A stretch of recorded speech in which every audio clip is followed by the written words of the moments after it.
Oh my goodness. We're live. And we're live. Oh. And I just got a heart rate notification. Oh, no. Daphne, you stressed me out. My heart rate's 134. No. Oh, so what are you? So you wear, what is it, like a Fitbit telling you? Because I know that. Yeah, like constantly. And the motherfucker went off all night long to where I ended up getting up and turning the app off on my phone so it would not notify me. It's like, okay, if I'm gonna die, I'm just gonna die in my sleep. Right. Yeah. At least you won't die annoyed. Right. Yeah, because I know that my Fitbit, when I remember to wear it, like it has the heart rate monitor on it. So right. Well, mine has an alert on it now because I have the postural orthostatic tachycardia. And so like it has to notify me when my heart rate exceeds a certain level. But right now it's going crazy because my resting heart rate is staying over 100. Oh my God. So it's like constant. So I'm like trying to turn that off real quick because it hadn't been under 100 I mean, it's days. That it gives at least it records it for the doctor to see, right? Yeah, that's exactly why I have to keep it on all the fucking time. Yeah, it's like, hi, I have the heart rate of a hummingbird. right. And then it's like the annoying part is apparently like the silicone. No matter how many times I take the watch off and wipe it down with alcohol, I get contact dermatitis. So I have to keep switching arms.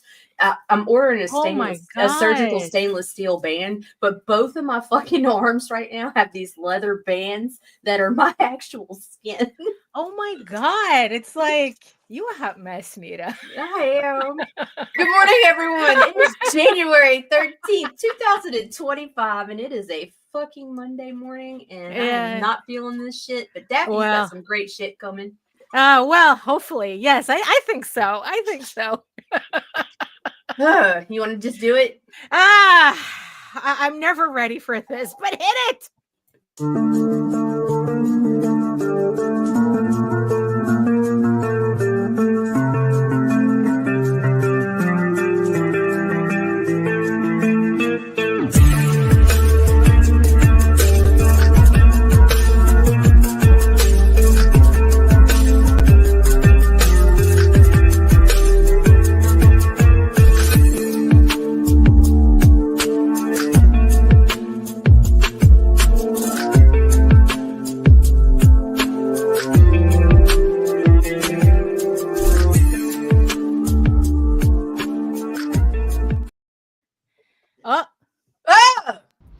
Trigger warning. Fuck you. That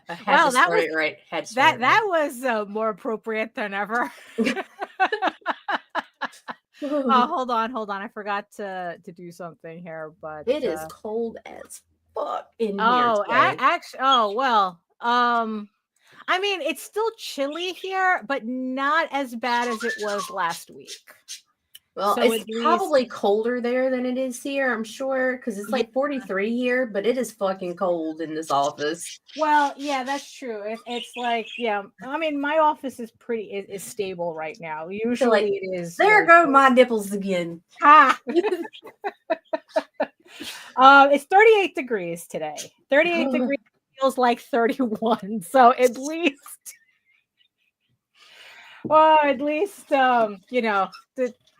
it's like rather the temperature be middle age.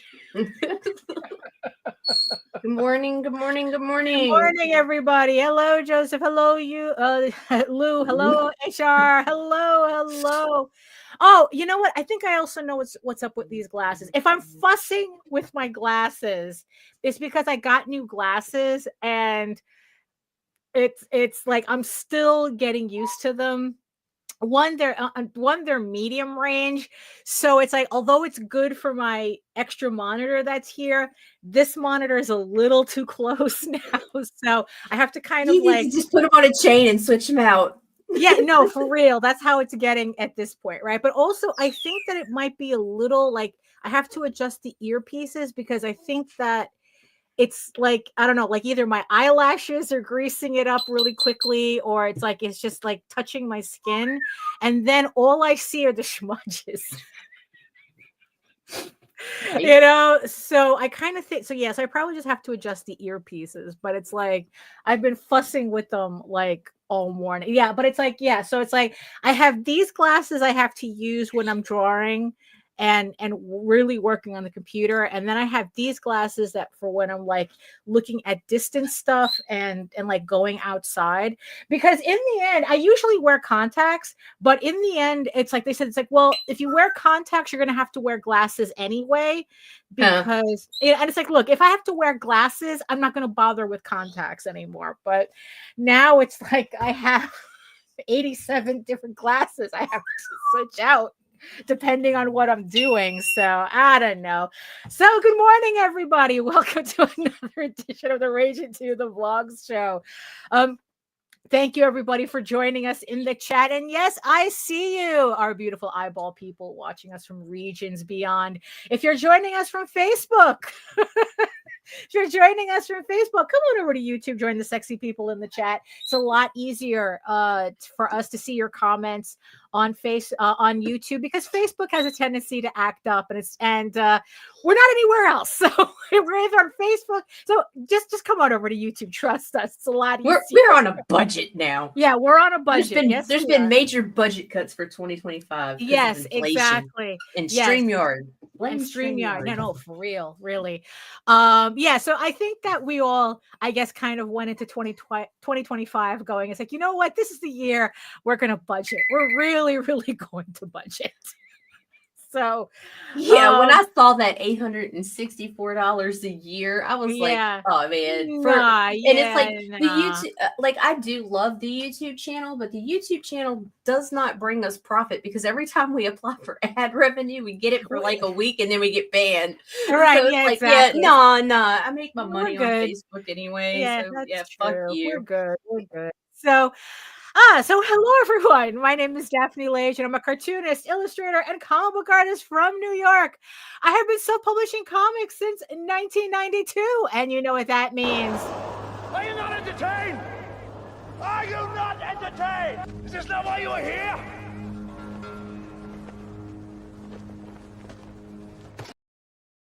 I love those stupid clips.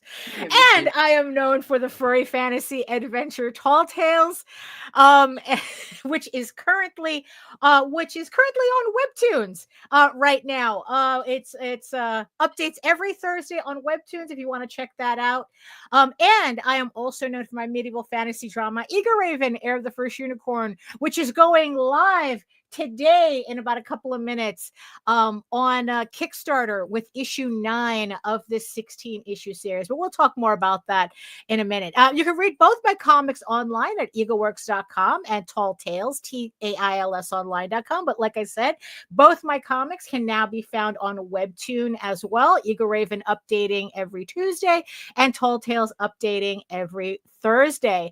And remember that you can check out all my videos on how I make my comics here on YouTube at my channel at Daphne Lage, Lage Art, which also simulcasts through the Indie Comics Network. So make sure you like, share, subscribe, and hit that notification bell so that you get notified whenever any of our shows go live. And to tell you more about it, here's Nita. It's Indie Comics Network. It's a YouTube channel. I have a Google account and stuff. Right. We talk about comics and shit and stuff and everything. Right. Yeah. When we remember to talk about comics. Sometimes we talk about it. Sometimes it's comics. Yeah, it's just whatever we end up talking about. So like I said, hold on, let me just get this up here. Where am I? I think this is it. Okay.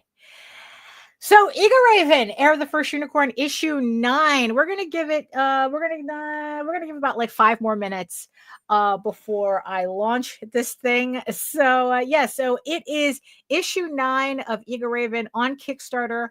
The link is in the show notes and in the chat as well. Thank you so much to the 74 followers who have clicked on the notify me button. Like I said, we're going to give it about like 5 more minutes to let everybody come on in, and then we're going to launch it, and then we're going to see whether my imposter syndrome is correct or not. Oh my God. It's like that thing has just been acting up. I think. Oh yeah, The whole imposter syndrome thing. It's but awful. that's every go around, every time. Yeah, every time. I mean, it's like, sometimes actually, I'm just gonna put this away until it hits like 11:15. So, actually, yeah, it's like actually, let me make sure I have this set up correctly, because usually I end up forgetting to like set the end date for it. So yes, okay, I have that set up. All right, we're good on that. Okay, all right, so enough back room. So yeah, so it's like oh, there you go, thank you. Oh, there you go, Melissa. Actually, good luck to you with your new job. So uh yeah, so the imposter syndrome is really strong. It wasn't that bad, but I don't know, like the closer it got to me finally launching, the more it's like, oh. Sometimes I wish I could be as delusional as a lot of the people Oh my god, right? we see in indie comics. I swear to God, They just launched with all this confidence with their $50 billion campaign. Yes. that it's like, like they don't question anything. They don't question what they're putting out. Nothing. It's like they just launch, and it's good to go. Honestly, I could just say Jose. Jose just launches whenever he feels like it. Nothing Zero phases him. fucks given. Zero. Yeah, it's like, and it's very enviable. It's very enviable, to tell you the truth. Meanwhile, here I am, racked with self-doubt and guilt and all of the fun emotions. But hey, that's the life of a creative person, right? I guess. Who in the end, who doesn't really suffer that, right? True story. Yeah, true story. Oh my goodness. But what else is going on aside from your watch telling you that your blood pressure is you need to check your blood pressure, check your heart rate. This is right, wrong. yeah. This is wrong. It's like, okay, motherfucker, I get it. I'm broken. Right. Stop giving me the notifications. It's fine. It's everything fine. Right. The regular workflow. I'm running a little bit behind right now. Like I should have had a Substack done this morning. It's not done yet.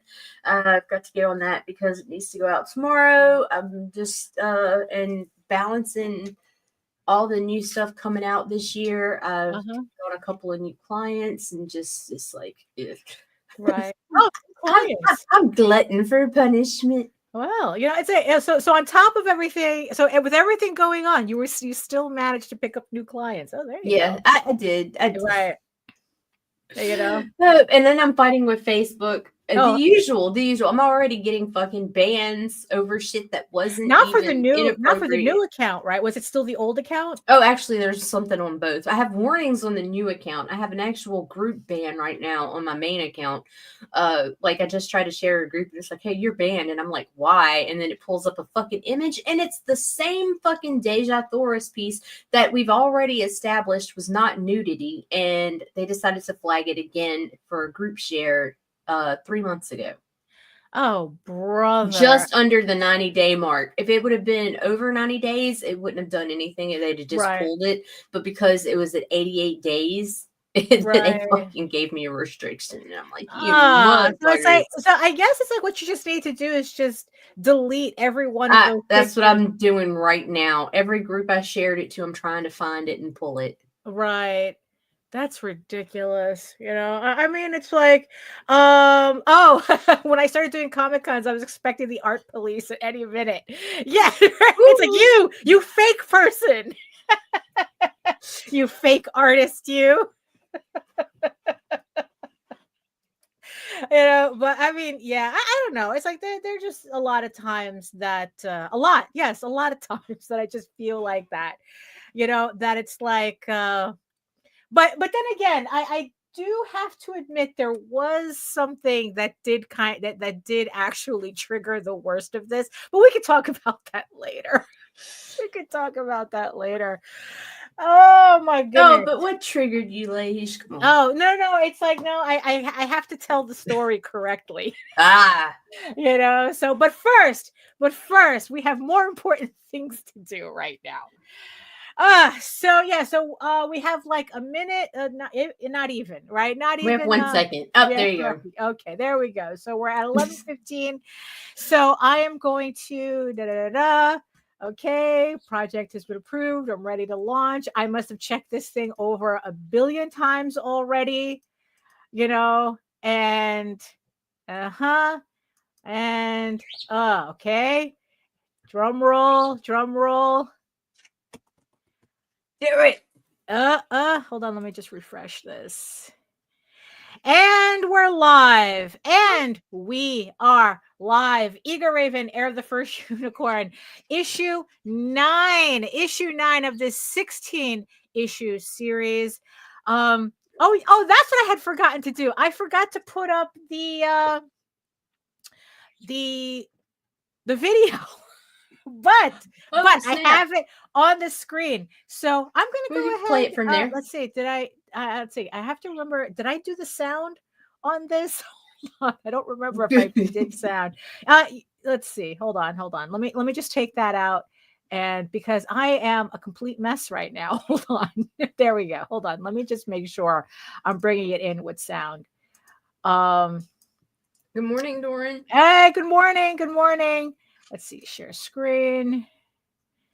Oh no, that's the wrong one. This one, also share tab audio. Yes, semi-professional. Oh my God, yeah, it's like we're a hot mess. Okay, so there we go. So, thank you to the 3 people who came out the gate pledging. 4. Wow, 4 pledging for EGORAVEN issue 9. Thank you so much. So I'm gonna play the video right now.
I'm actually really happy with how that came out.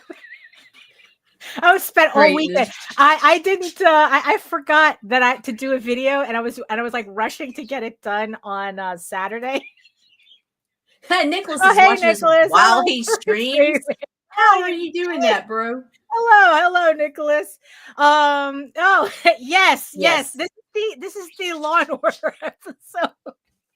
Yes, morning, this is Michael. the Law and Order episode of this issue, of this series. Yes, because it's like yes, definitely Jack McCoy somewhere in there. No, there is no Jack McCoy in there. It's like I really had to resist the temptation, but no, it is. Yes, this is the courtroom issue.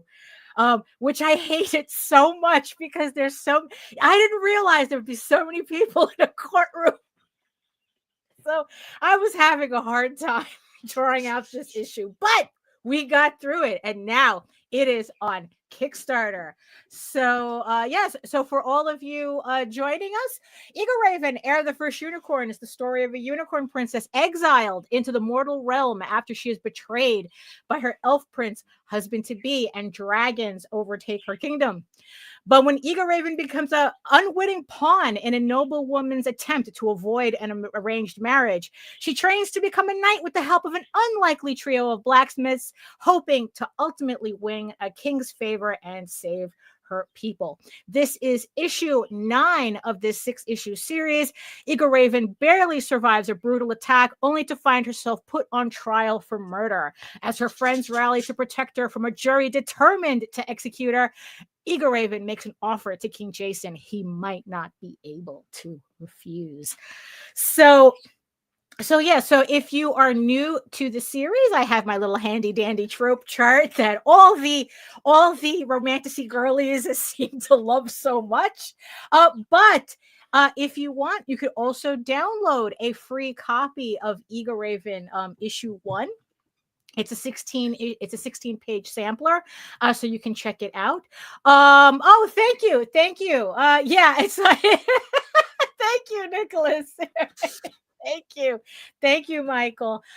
Or you can head on over to Webtoons as well. I think we are up to we're almost through issue 3.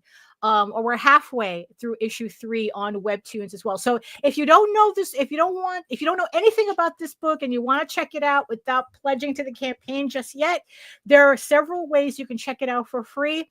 So you can make the decision that way. Also, just as a reminder, this book is for mature readers, especially, this issue, yeah. It's like, you know what, ever since issue 7, it's that warning has really been applying. So, yeah, it's, right. So also the thing is, yes, you can pledge to this campaign with confidence because I have the proof right here. This is the physical copy that everyone is going to be getting. Well, if you pledge the physical copy, of course. So it is ready. It is proofed. I don't have to make any changes to it. And it is ready to go to the printer once the campaign is ended. Usually it takes about 2 weeks for me to get the books back.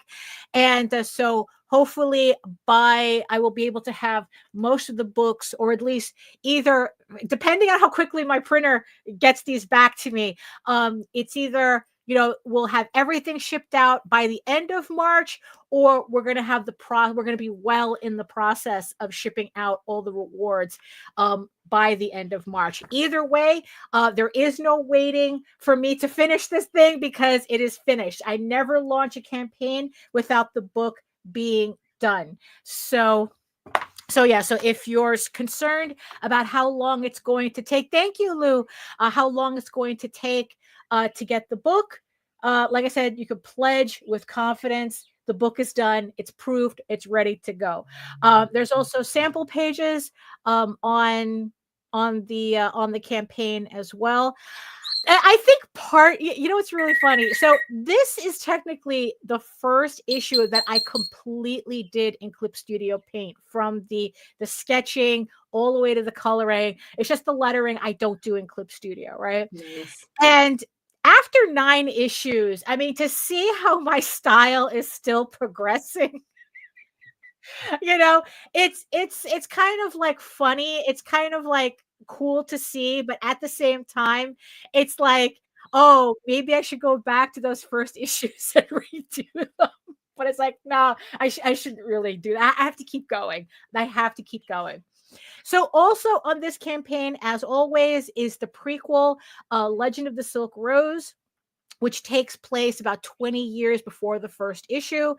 And pretty much it's a short story about how EGORAVEN's parents met. So it is an illustrated short story. It's prose with illustrations. So if you want to, you don't need it to understand the rest of the series, but it certainly does add to the lore, and it explains a lot of things. So, so you can get the prequel as well on this campaign. And of course, as always, I have my usual levels. Every level comes with a PDF version of the book, or if you just want PDFs, you can also get that too. It's like, I don't mind at all. I'm not one of these creators that go, oh, people should be buying my physical copies, not my PDFs. No, I welcome all the PDF readers. It's like, if you just want to buy PDFs, I got you, boo. I got you your PDFs. Also, if you like collector editions, I have the sketchbook edition where you can get a sketch cover. Oh my god, you can get a sketch cover from me. So you can get the regular issue with the PDF and an original art sketch cover as well. Also, if you want to catch up on the entire series, you're just new to this, but you know what? You're completely committed. I have the entire story so far in a convenient bundle where it's like you get the prequel, the 2 trade paperbacks, issue 9, and the short story collection Tales from the Outer Kingdoms. And of course, I have also the individual issues for those of you who prefer to collect the individual issues, because I can't repeat myself enough, obviously. Hey, let's do all the verbal ticks in this campaign. Get it. Yeah, so if you want to, you can either collect the trade paperback edition of everything, or prefer the individual issues, you can get that as well and catch up with the story that way. And always we have the add-ons too, including the infamous medieval unicorn Viking slut, which comes as a set with the Unicorn King's daughter. That is my alternate universe adult comic set that you can pick up only on the only as a set. The original campaign, you were able to buy them separately. Now they're only available as a set if you want it, but it is on this campaign, so you can pick up and also the character cards as well. Did you miss Tall Tales? If you missed Tall Tales, everything is also on this campaign too. Although at the last minute, I was just doing some inventory. I didn't get a chance to remove. In the end, I didn't bother to remove it from the graphic.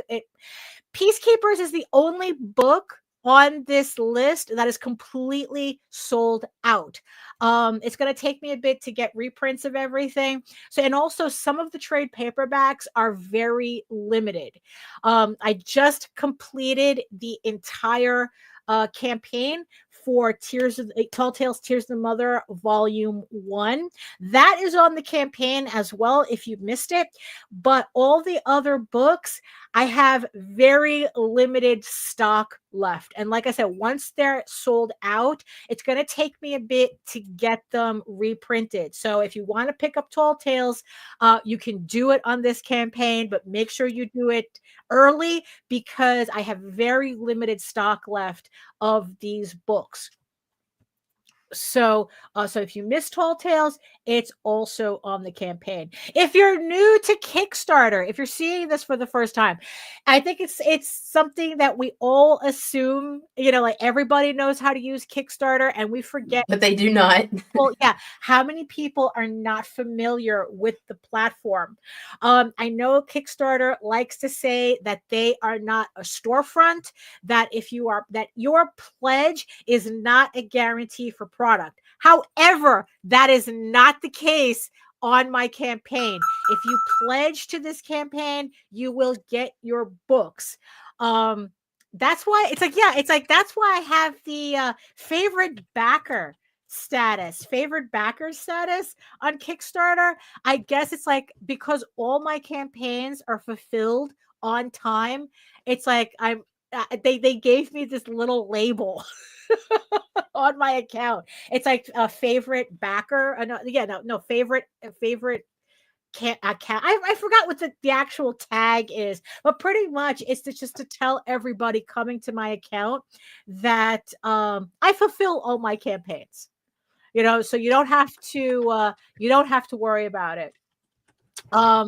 So if you've never pledged to Kickstarter before, here are some basic instructions on how to pledge to Kickstarter, so you don't miss anything. Like I said, it's like Kickstarter says they're not a storefront, but I am. So this campaign is. The only thing is that after a campaign closes, You just have to wait like about around 2 to 3 weeks for me to print up the main book, and then I send all the pledges out. I guess in the end, that's what they mean by it's like they're not a storefront. It's not like Amazon where it's like you pledge and then you get the books like a couple of days later. You have to wait for the campaign to end. But in the meantime, right? So the campaign, I think, is running for 32 days.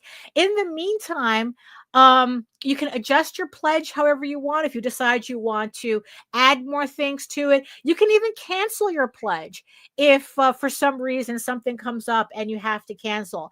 But you have this flexibility with your pledge until the campaign closes. Once the campaign closes, your pledge is locked in, your credit card is charged, and in 2 to 3 weeks, you get your books. So there we go. That's me. You all know who I am. And of course, we end on people saying some very nice things about reading EGORAVEN. So thank you so much there. So that's the campaign. Oh my God. Okay. Thank you so much to the 15 people who have backed my campaign. Thank you so much for kind of like helping me get over this imposter syndrome that I kind of have right now. I was a little concerned. I was, because of the way, just like I said, it's just like way too many people in my head talking about, oh, but this and that and the other thing and that. And it's like, sometimes they make me question whether I'm doing the right thing. And it's like, I just said, therefore the grace of God go I, and there we go. So thank you so much, everybody who have pledged to the campaign for so far for issue 9 of this 16 issue series.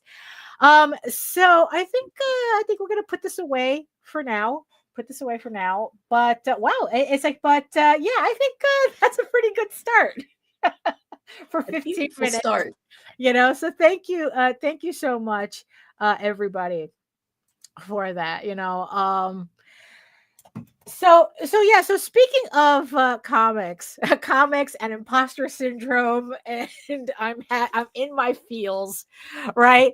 So like I said, like the biggest issue that I'm seeing right now, right? Because it's like I always talk about committing to your book. Right. It's like it's like in the past we've met so many people who would just keep redoing their issue once. They would just keep, it's like, it's not good enough, it's not good enough, it's not good enough, right? Like, and sometimes it's not even sometimes, you just have to let that go. The very first issue of Tall Tales is a wreck.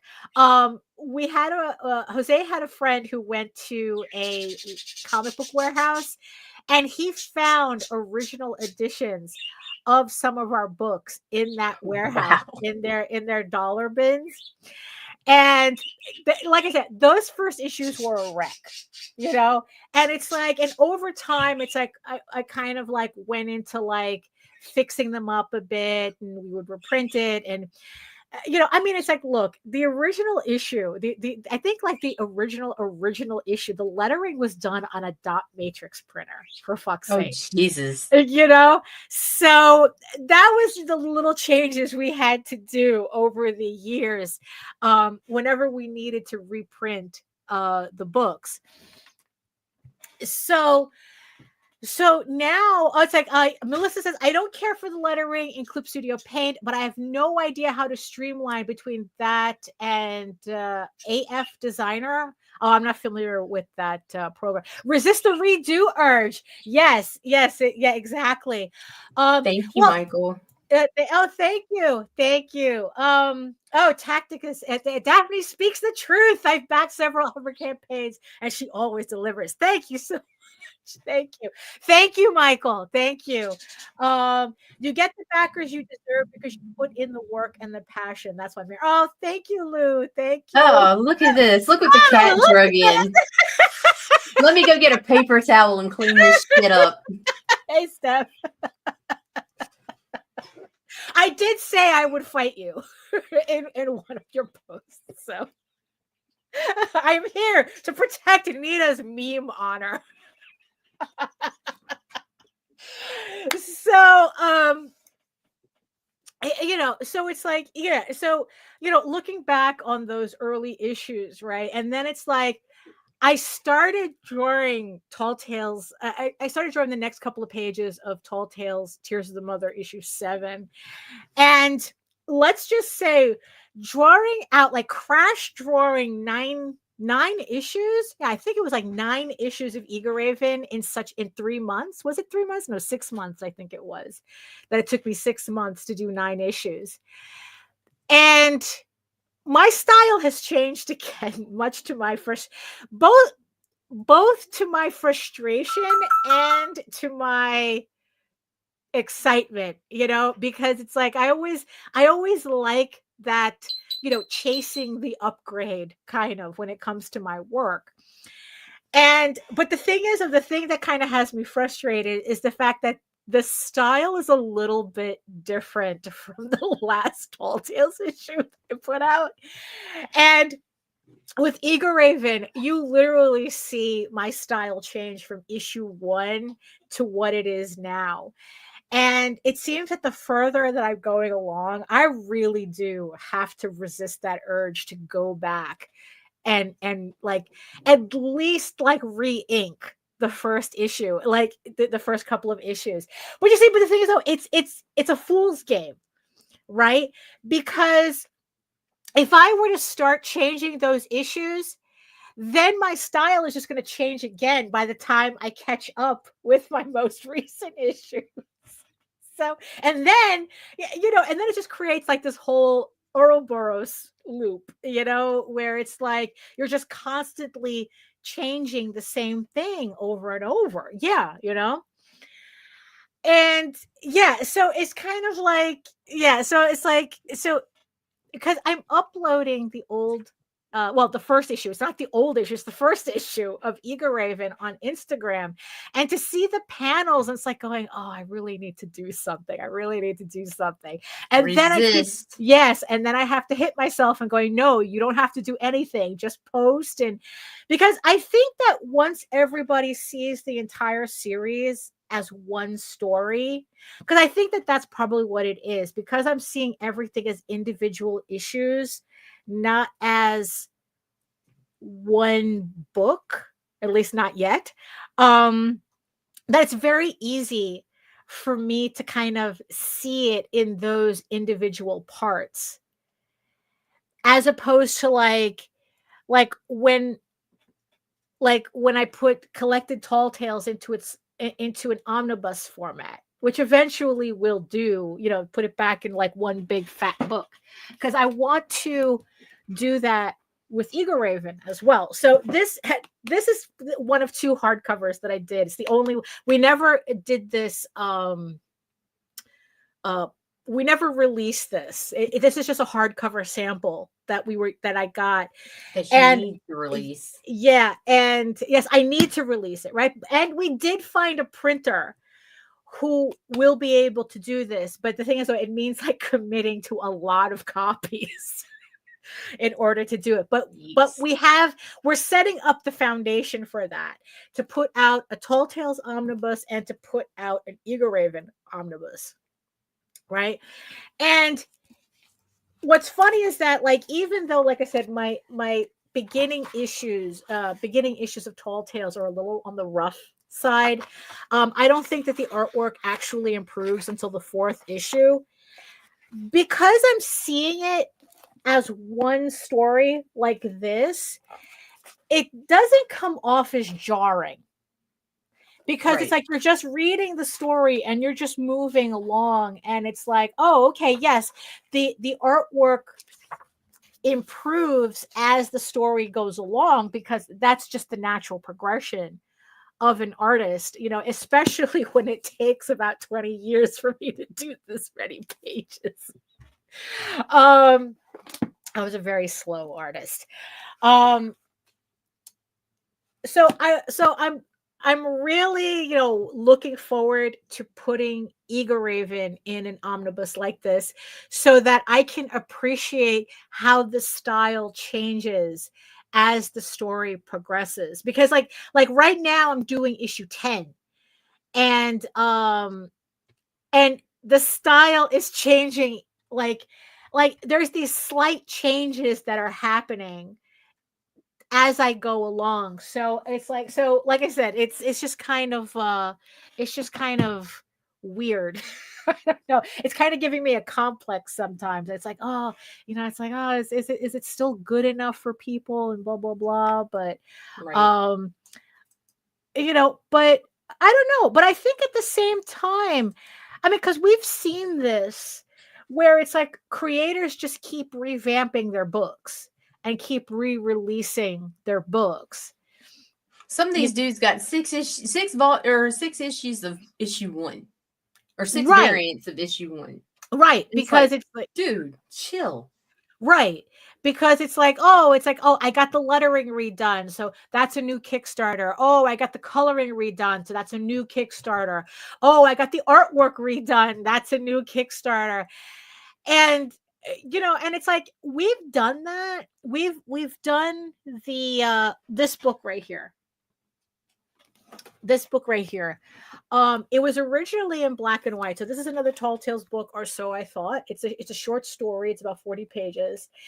And I colored it in because oh yeah. Yes, they are, Steph. Hardcovers, they're like Swiss Army knives of books. Because it's like, especially you get the nice laminated glossy cover, you smack the shit out of that water bug that fights you with the brick, and then you just get to wipe it off all nice and clean. No. So we did, so this was originally put out in black and white. Yeah, you would think. Shit drives me crazy. It was originally done in black and white, and we decided to do it in color because that was our original intention. Although I don't know why, because back in the day we couldn't afford to do offset color under any circumstances. So I don't know how we thought we were going to do a color book back then, but we ended up doing a color version of this. And to tell you the truth, I thank everybody who supported this book. Don't take any of this the wrong way. It's like, I'm just saying this stuff more as an analysis rather than a criticism. It's not a criticism. It's just an analysis. Two different things. I do not regret putting out this book. I don't regret the work that I did on it, but I learned a lot of lessons from it. And I was expecting the book to perform better than it did for being the first Tall Tales in color. And it's like, I don't know. It's like, I kind of think that this whole thing where people are going, oh, it's like, oh, here are like 3 variations or 4 variations of the same issue of 1 or the same, trade paperback that I released, and it's like, there comes a point where it's like, you have to move on. You have to just accept the fact that you made these changes, or the stuff is older and you have to move on. And it's like, at what point do you start just put that money and effort into making new content, making new books? I hate saying the word content. It's like making new books rather than going back and revamping the entire thing over and over and over again. Yes, it does. Yes, it does. It's very shiny cover. That's how we always get laminated.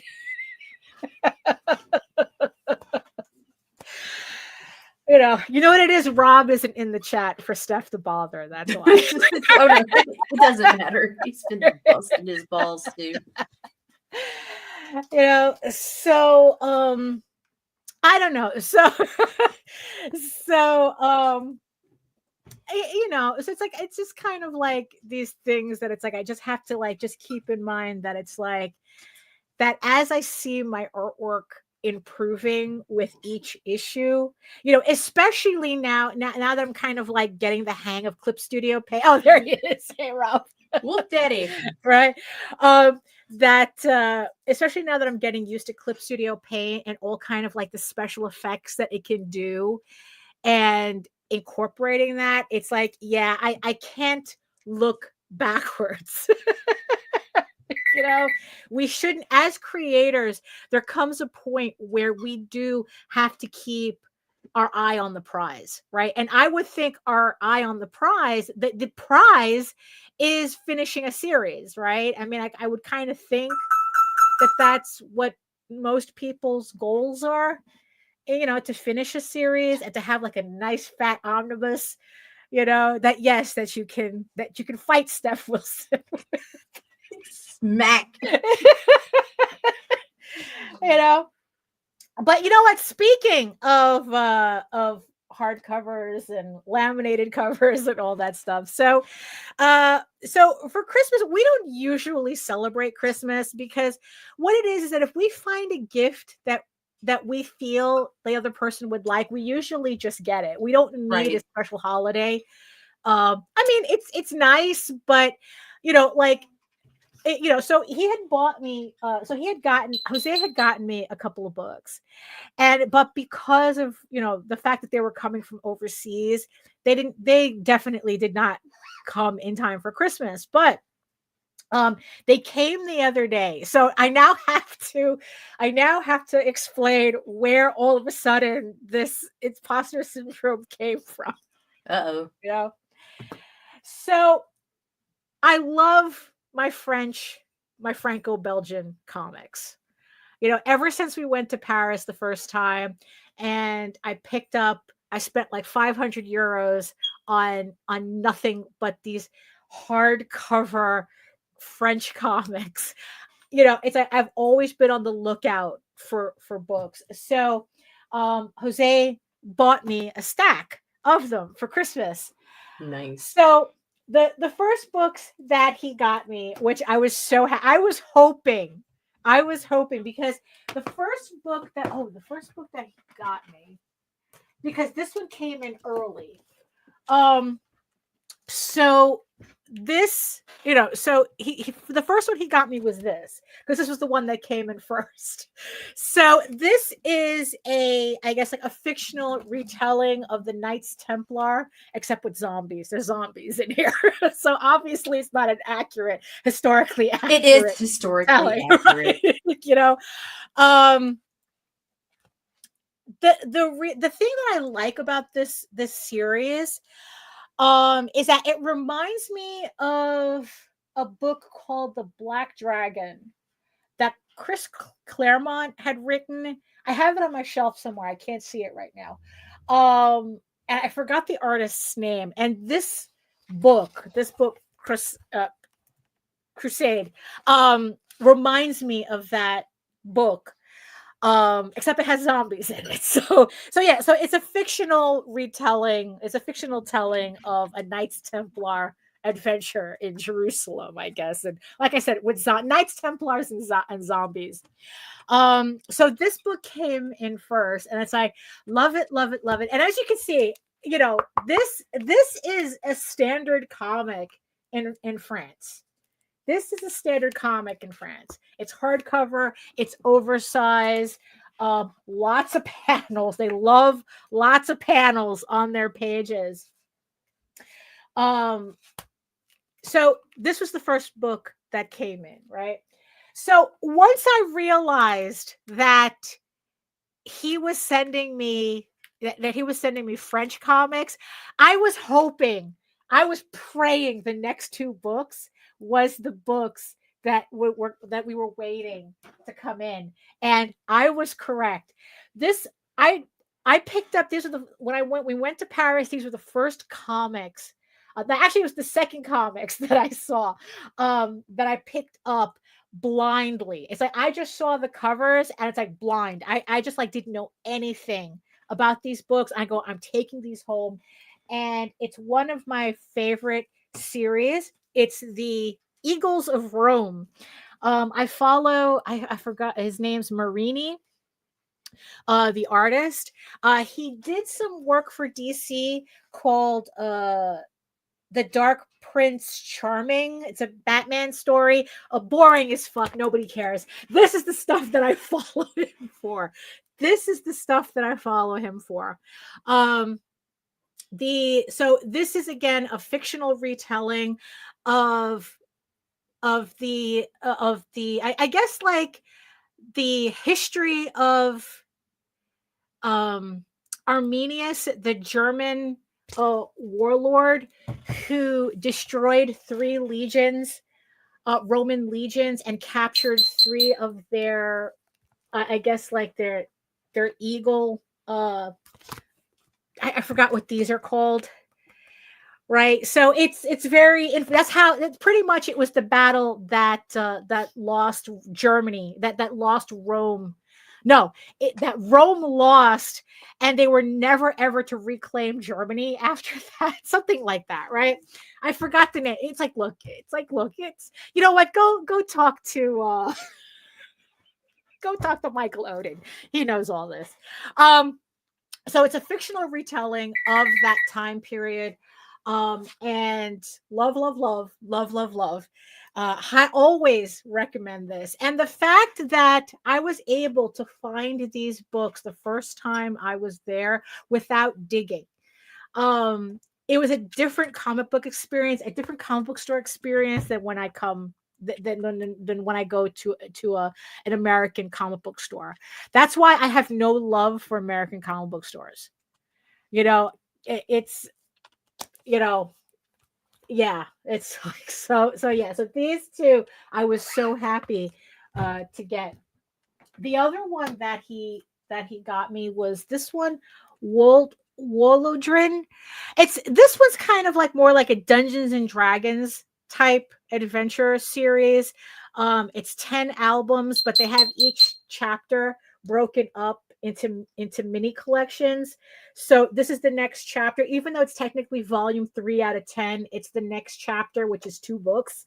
So and what's funny is that this particular story is about a warrior woman and her orc boyfriend having whatever adventures they're doing. So yeah, so you know what's funny, for a French comic, it's incredibly mild. It's more on the D&D adventure than the other stuff. So I don't think this one even has anything in it. Like I think this series, I could just like open up to a random page and not worry about it. It's not like a lot of other French comics where I have to check first. You know, Eagles of Rome, I would have to check first. You know. Then there was this book. Actually, this one, it came from France, but it's in Spanish, right? So La Ciénaga. I don't know. Right? It's in Spanish, which, considering like I've been spending like the last couple of months using Duolingo to improve my Spanish speaking skills, which is still horrible, by the way. But at least now I can use this comic to kind of like brush up on it, because I could just like I started reading it and it's like, oh, I actually kind of understand a bit what I'm reading. It's the same thing with the French comics. I don't read French, but I just keep staring at the words until I understand what they're saying. So it works out in the end. It's kind of like how people said they learned how to read by reading comics. It's the same thing with learning languages. The thing that's special about this book, it's a fantasy, a very ethereal fantasy story.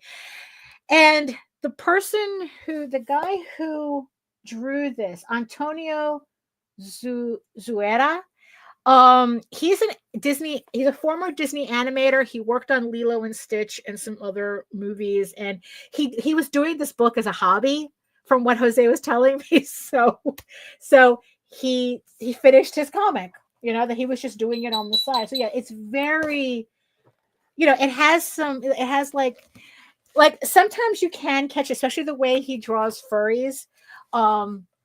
You can kind of, did I just open it to a bad page? No, okay, no, it's fine.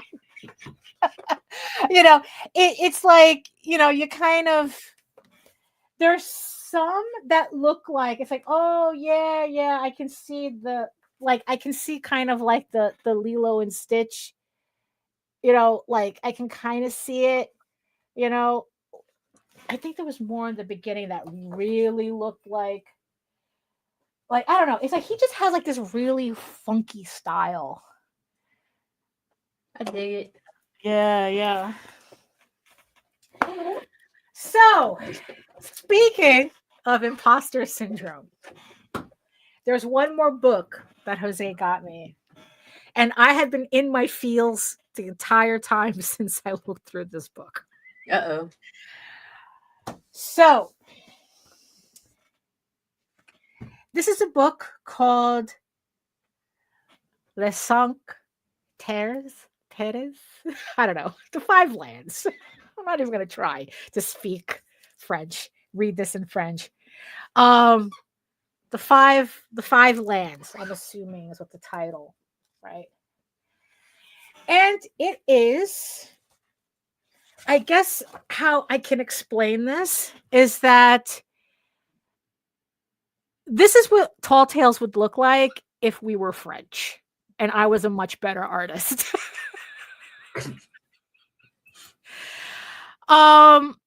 Like, it was just really weird to look through these pages and seeing certain similarities, because it's like this character straight up the Earl, like there was this one scene with I guess, well, in this book it's the son, but it's like I go, oh my god, that's Christian. It's like, for those of you who read Tall Tales, and and it's just like, oh. You see, the funny thing is that I don't think I would ever draw the characters like this. Like, this kind of like has a weird combination of realism with a cartoony style, which I haven't decided if I actually like, because like all his characters have like that animal blank stare. And it's like, I wouldn't have drawn it like that, right? But I think what it is that this book has the complete Tall Tales vibe. That it's like, it's not cartoony. I mean, we're not talking about like Oscar Martin, where it's like the characters are like, it's like, no, it's like, it's serious, it's dark, it's moody. And it's just like, and I'm sitting here staring at this going, my art style will never hit like a pinnacle that looks like this. I mean, it's like, it sounds kind of like weird to say, but it's like, let's just say that I am confident that I will never have, I don't know, a Bernie Wrightson Frankenstein phase. Where all of a sudden, my style is just like peak, like people could say, right. Oh yeah, it's like, that was her at her peak. It's like, no, I'm not going to have that. I don't see myself having that. And just looking, I'm sorry, I'm a little verklempt. So it's like, so I'm looking through this book and like really like, holy shit, if like this is kind of like how I wanted, this is what I was kind of going for, even though technically this is not stylistically, it's not what I have gone for, but it's like it hit me like a ton of bricks. Looking through this book, and it's like I suddenly want to hate collect it. If that makes any sense, it's like I need the rest of the series. It's 10 volumes. Wait, 1, 2, 3, 4, 5, 6, 12 volumes so far, and it's like I want to hate collect it. Just, like I need to punish myself with this. It's a good thing it's hardcover.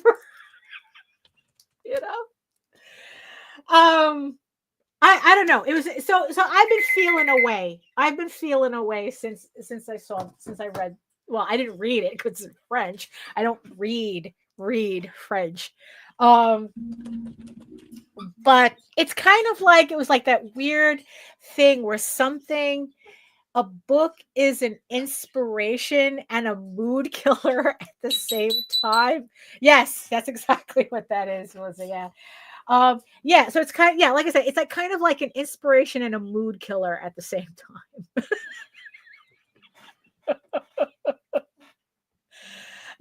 And and it's like, and when I was drawing out the pages to Tall Tales, I was able to like lay out a scene, and I'm just penciling it out so I could just go ahead and ink it.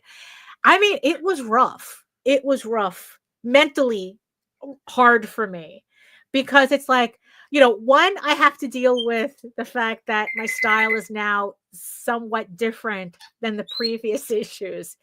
I think like the last issue I finished like 2 years ago. It was awful. Like I said, I'm very slow when I allow myself to be. So I have a style jump happening in the 7th issue. And then it's like looking at this, and the whole time I have that little demon in the back of my head going, "Oh, you'll never be good as that. You'll never be good at that." And I'm like, "Wait, shut the fuck up. We have work to do." It's like, and it's kind of like fighting through that. But I guess to kind of like bring it back to the other thing where it's like sometimes that demon will tell you really need to redo issue 1. And we have to ignore that demon when he says that too. Get behind me, Satan. Yeah, exactly. It's like it's like, yeah, it's like just, I guess the whole thing is just like, just being conscious of these of these voices that pop up, that it's like, oh, it's like, you're not good enough. You're never going to be good enough. Nobody cares about your work, blah, blah, blah, and this, that, and the other thing. And it's like, and sometimes, and you see, and the thing is though, is that I have to do it anyway. It's like, I have to do the work anyway. Like the option is not to stop. There is no option to stop. So it's kind of like this weird thing that I have to keep fighting, that it's like, oh, even though I'm sitting here going, oh man, I suck, but I still have to do it anyway. So I don't know. It's kind of like I said, it's just kind of like this nonsense that our brains have this habit of unleashing, this chaos, to distract us from the work. I think in the end, it's like, that's what we have to remember. What these voices are is that, yeah, they're there to distract us from the work we have to do. And yeah, and we have to pull that "get behind me, Satan," or not today, Satan. Right. What do we say to the god of death, right? Not today. Right, exactly. And we have to remember that it's like a lot of that noise is fake. Although the thing is though, the people who are redoing their books over and over and over again, and then wondering why people aren't buying the same books over and over and over again, that's a completely different issue. I don't recommend doing that, because honestly, I personally have never bought an improved reprint of something. Like even with something like ElfQuest, when they're doing like 17 different reprints of all their books, I've only bought 2 versions. I have the original Starblaze Dawning, and I have the first volume of the black and white Dark Horse collection. That's it. Like they're recoloring it, they're relettering it, they're doing whatever. And it's like, I've never felt the need to buy all those different iterations. So I don't know whether the average audience member feels like, oh, they did it in color, let me get that version. Oh, they did it, they relettered it, let me get that version. It's like, I think that there's a limit as to what exactly people are going to pick up. In terms of, if you want to redo, in the end, that's why I don't recommend it. If you want to redo it, I think redo it and then just release it on the next printing. It's like, just because it's like, look, ever since issue 1, I have been like just correcting things with each reprinting that I do. It's like, oh, I just caught a typo here. Let me fix this typo. Let me fix this. Let me fix that. Usually what I figure is that when I'm going to do a trade paperback is when I do all the major corrections. And then it's the trade paperback that's like, this is the what do they call it? Like, this is it. Like this is the official final, final version of this book, is once we get to the trade paperback. But I mean, like, to do a campaign for every little iteration, that it's like, oh, I updated this, or every little update just seems kind of like exhausting. I guess, like, yeah, like doing black and white to color, maybe. Like I said, I didn't think that doing that on Tall Tales really made a difference. I guess it depends on your book, but it's like, I don't know. I think I'm conflating a whole bunch of different issues. You see, I have so much. I've been trying to excise so much of this anxiety that I have, because today is launch day and I'm launching a new issue. And, it's just like the general anxiety that I'm conflating a lot of issues together, And also, it's like this book, man, this book. I blame it on this book. Oh my goodness. So let me bring up the campaign again. Let me just one last time for everybody to take one last look. So yes, so thank you to the 19 people who pledged $529 to the campaign. We're just a little over halfway to goal. Thank you so much. It's like, look, in spite of everything that this nonsense that comes out of my mouth sometimes, I am very proud of this book. I'm very proud of this series. I'm very proud of the work that I do. And thank you. And it's like, yeah, and I always say this, like, yes, it's like I do this for an audience of one. I do this for me, but it's a lot more fun when I get to share it with everybody. It's like, yes, I do the story for me, but I want people to enjoy the story. I want people to enjoy this, and it's, I don't know. It's just like, look, in the end, it's a group effort. Even though I do it for me, it's a group effort in the end. I mean, if I wanted to keep this to myself, none of you would have known about it. I mean, it could have just stayed a hobby that nobody else knows but me. But no, part of the fun is sharing it with everybody. And I'm so glad that everybody who has collected the book so far has enjoyed it. And continue to enjoy it and continue to support it. And I am so thankful and grateful for everybody who has pledged so far, who has pledged in the past, and who will pledge in the future to my series. And I can't thank you all enough for that. And yes, and when my anxiety gets in the way, I just have to remember that it's like, I can't, when my brain is telling me nobody cares, nobody's reading this, all I have to do is look back at my campaigns and go, that's not true. That's not true. Oh, thank you. Yeah, so do I. That is my goal for this year, is to release the issues that would comprise volume 3, just like my goal for this year is to comprise the last 2 issues that will complete the next Tall Tales trade. So those are my 2 goals for this year: finish EGORAVEN volume 3 and finish Tall Tales volume 2.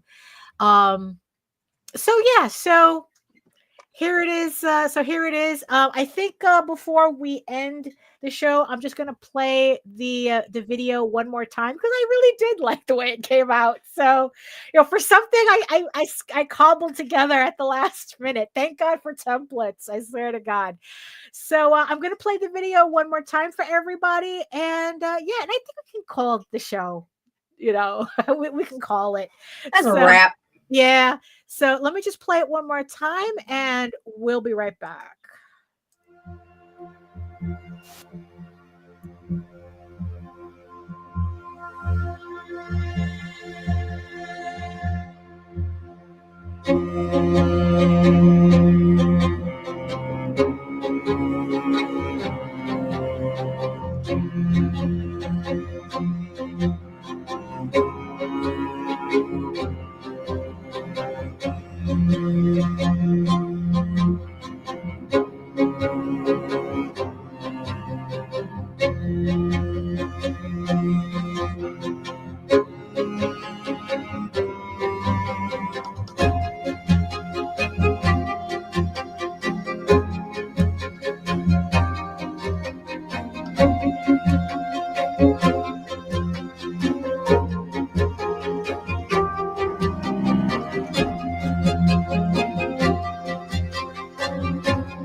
There we go. So, oh my goodness. So, all right. So let me just take that out of there. So, so Nita, you have any final thoughts? I was very rambling today. No, it's okay because I'm like out of it today, and then I ended Yeah. up having to go take medicine and shit. It's like, Oh, okay. Yeah. So it's like, yeah. So welcome to my anxiety, buddy. Make yourself comfortable. welcome to my personal hell Exactly. that I created myself. Yes, that I absolutely created. Hey, Pops. Oh, hey, Pops.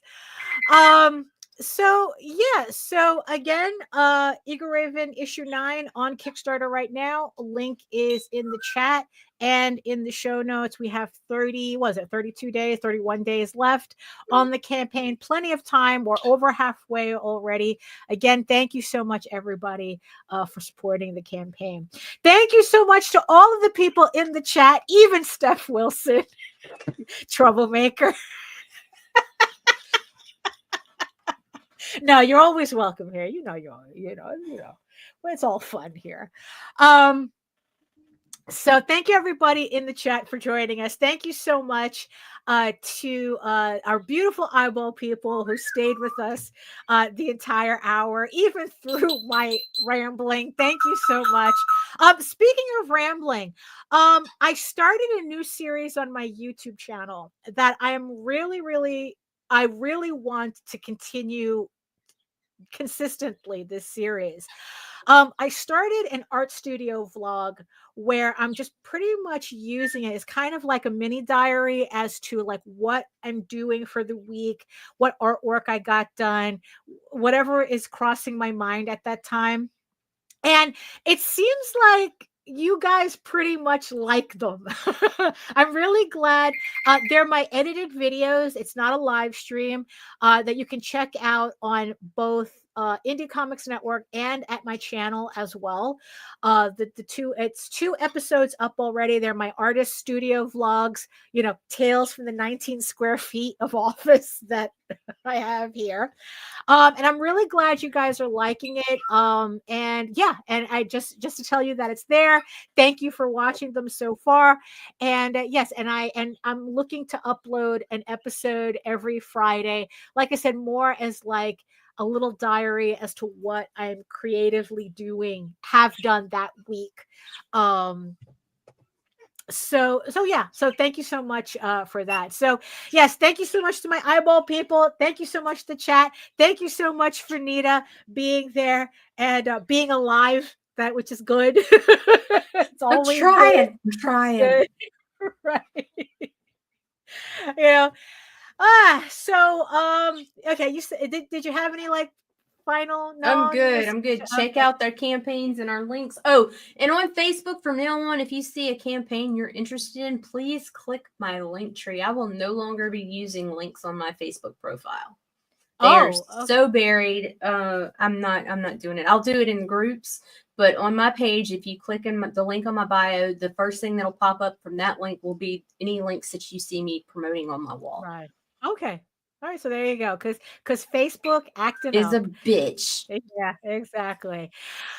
So if you want to learn more about me and my artwork and my campaigns and all that fun stuff, you can head on over to my portfolio site, egoworks.com, where you can find links to all of my galleries and social media sites, but I mostly post to Facebook if you are interested in seeing sketches and current work in progress updates. And remember that you can also find me on YouTube for an archive of 600 plus videos and semi-weekly art live streams that I hold Wednesdays, well, semi-weekly, Wednesdays at 4 p.m. Eastern. I usually alternate every Wednesday, but it depends on what I feel like doing. So I might do a stream this Wednesday. I'm not sure, but it's every other Wednesday, and when I do, it's at 4 p.m. Eastern. It's 2 hours of me just working and talking to the chat. It's kind of like being at a convention, but you don't have to worry about blocking my table. And if you want to check out more EGORAVEN, you can read EGORAVEN for free. You could check it out before you pledge to the campaign. It uploads every day, Monday through Friday, on my website at egoworks.com. But if you prefer your fantasy to be more of a furry Lord of the Rings adventure, you can follow the link to Tall Tales, TAILSonline.com. And not only can you read the first 20 issues of Tall Tales for free, but you can catch up on the latest story arc, Tears of the Mother, which is also currently uploading Monday through Friday. But if you want even more options, you can read both EGORAVEN and Tall Tales on Webtoon. EGORAVEN updates every Tuesday.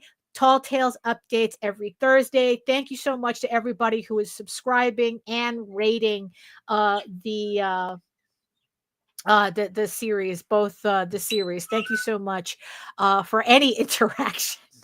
I don't know how Webtoon works, but it's like any interaction is good interaction. So that's it for us. So you were saying that Friday you have an I'll be here. No, I got my time zones mixed up, so I should be able to stream, but I have to leave immediately after to go get another MRI. Oh, okay. So- Fun stuff. Fun stuff. So, okay. So we'll be back on Friday. Most likely, I will be back with everybody on Wednesday. And in the words of the ancients, eat your food, moisturize, mind your business, and do the work. Because when you actually do the work, you never have to fake any of your accomplishments. Thank you so much again, and we'll see you next time. Fuck you, fuck you, fuck you. You're cool. And fuck you, I'm out.